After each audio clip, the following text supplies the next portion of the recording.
so that the direction of the picture is in the script. Everything is in the script.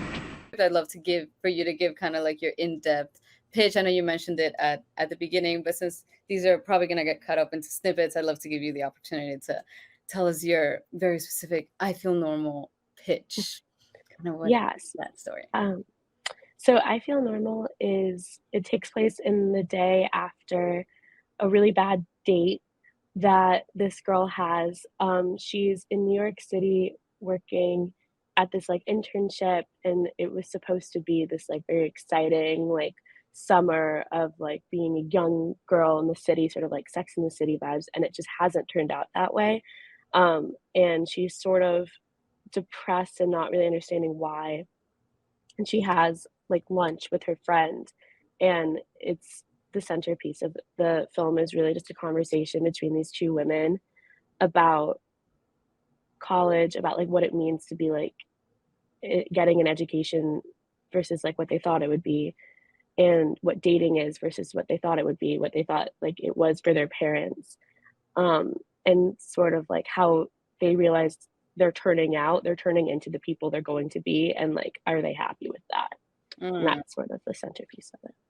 Where I loved when I saw kind of your description and how it said that you mentioned you were committed to capturing honesty, humor, and the female experience, and then I saw kind of the explanation of what the script, the story was, and it was like it was a bad day. She's kind of depressed, and I was like, wow, how do you like balance all of that? And I feel like after you explain, that you have like the Pinterest and the music, and it just you, I felt like you did a really lovely job at like it's this really it's like a harmonious script where like it's so raw, like it's just talking about just like a day in the life of a girl that just like had a bet, but there's something so like truthful and honest and relatable in the script. And I'm like, sometimes you think you have to have these like flying monkeys and these crazy trick and these crazy stories, but sometimes there's something so beautiful about just like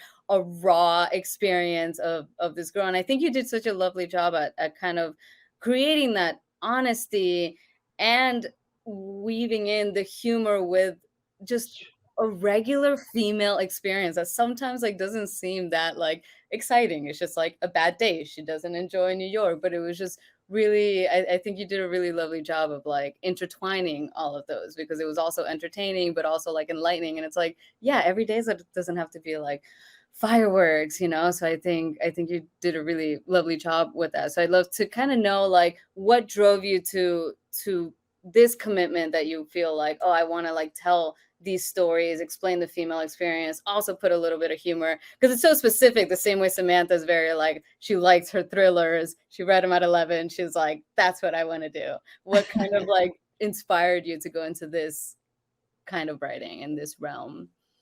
Yeah. Well, thank you so much for saying that. It's so lovely to hear. It's also like this script is so personal to me that it's great to hear that it's actually relatable to people and not just me being crazy. But yeah, I feel like what draws me to this is I feel like I'm like growing up in a time when women are finally getting real representation. And that just wasn't the case for like all the generations of women before me in media. And there's so many amazing female writers and filmmakers out there right now. I mean, like Greta Gerwig's films Mm. were coming out at like such a formative time in my life when I was like a teenager have been like so inspirational. And I feel like watching movies like Lady Bird or watching like Sofia Coppola movies or reading Sally Rooney novels, it's like, oh, maybe everything I'm thinking and feeling matters. Mm. Um, and not only matters, but like people will be like, will relate to it. People want to see that. Which is like, you're right. Like it's very quiet. It's very like simple and not a lot happens. Um, because I felt like what always inspires me the most is like just the inner turmoil. It's like I think all women have had that experience with their friend where either their friend went on a date or you went on a date and you're trying to like explain what happened and like why it like wasn't very good but also wasn't very bad, but like now you're sort of spiraling out and maybe you should text your ex and like what's going on. And it's like part of being young, I think, but it's also I feel like very unique to women. At least based on what I've asked my male friends, they don't seem to have the same like insane thought process after a first date.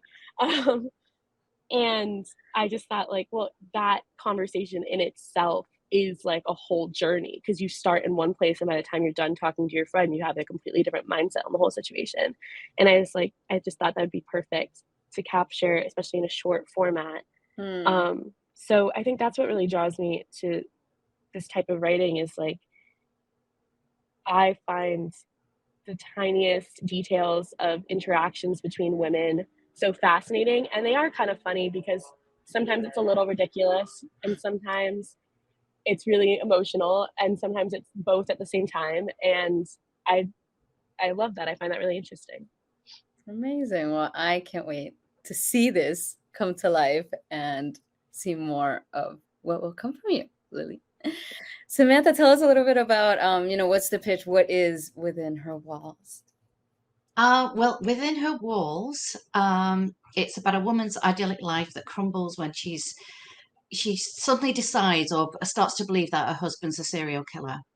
So she thinks her life's perfect until this girl called Abigail arrives, and then she begins to question everything, her life, her husband, even her own name, and starts to have weird flashbacks that start to question whether she really belongs with this man and where did she come from before that. And so it's a psychological thriller, um, and a noir, domestic noir is also what you would call it. And it's full of twists and turns, and which is definitely a signature of mine because I write myself into corners on purpose so that I don't know where it's going to go as well. I'm a bit of a pantser when I write. I never know, I never know where it's going to go. I kind of have a roadmap sort of in my head and then change my mind. But I'm very, very proud of this book actually because it just flew out of me very, very naturally. And there's two narrators in it. There's one that's Julia, and then there's this person who you believe is a serial killer.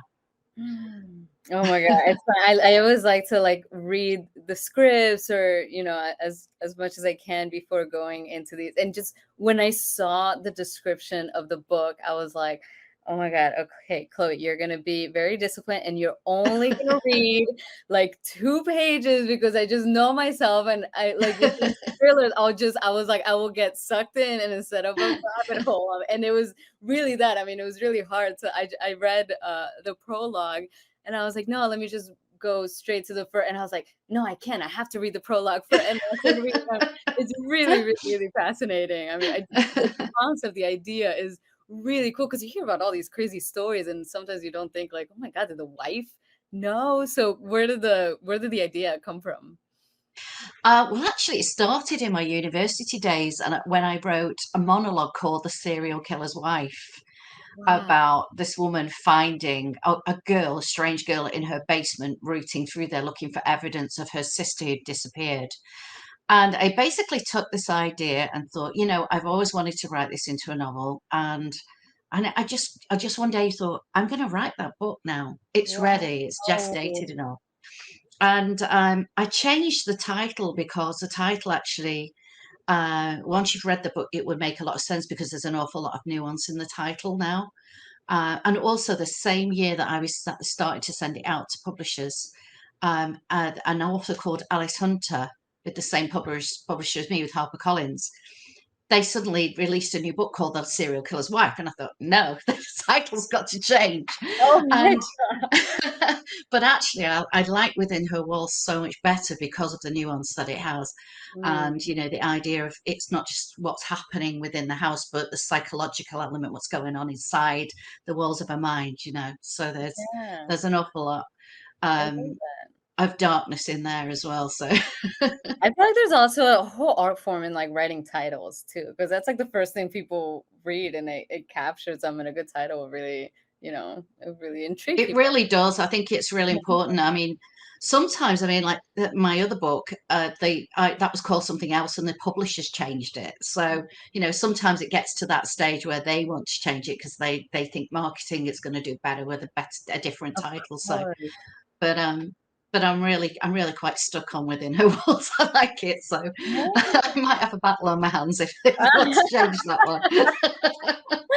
I love it. Amazing. So, Danielle, let's talk a little bit about Marbles. Tell us, kind of the pitch.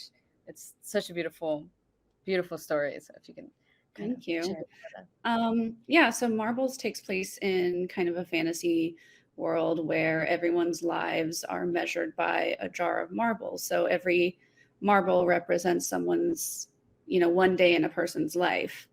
And every day at midnight, one of those marbles disintegrates into sparkly, beautiful dust and goes into the sky, essentially. And then that's one day of your life gone. So essentially, you're going to know when, every person's going to know when they're going to die in this world.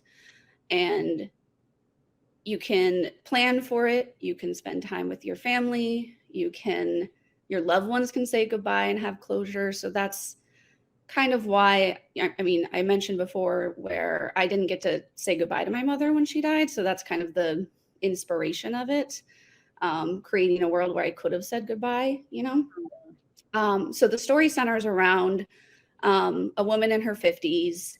She's getting ready to pass away. She only has a limited time left. She's getting her will together. And she's reminiscing the time she's had with her husband and her daughter specifically, seeing her grow up and working through those memories. But at the same time, her daughter's kind of in her own world. She's a teenager. She's going to school. She's not really paying attention to the jar of marbles, like her mother's jar of marbles specifically, until she finally realizes she's only got like a week left with her mom. And so the rest of the script is focused on being together in the mother's final days. And when the mother finally passes, she becomes sparkly dust and floats into the sky. And it really plays on the fragility of life. And, you got to embrace every day and be with your family and talk to them every day, because you just never know when you're gonna, when they're not gonna be here. So, well, I thought it was even beautiful. Like, it was so telling. Like, even when you do have a jar of marbles that's showing you, the daughter still, it wasn't until she could physically see that there were so little left, so even when it's right in front of you, like, we know life is not forever, Yep. We know that we have this mental picture of marbles, but a lot of times, like, even when it's right in front of you, like it was for the daughter, it's not until like it's almost too late that she's like, oh man, I really should cherish these moments. So I thought that was really telling, and it was really beautiful. So that the direction of the picture is in the script. Everything is in the script.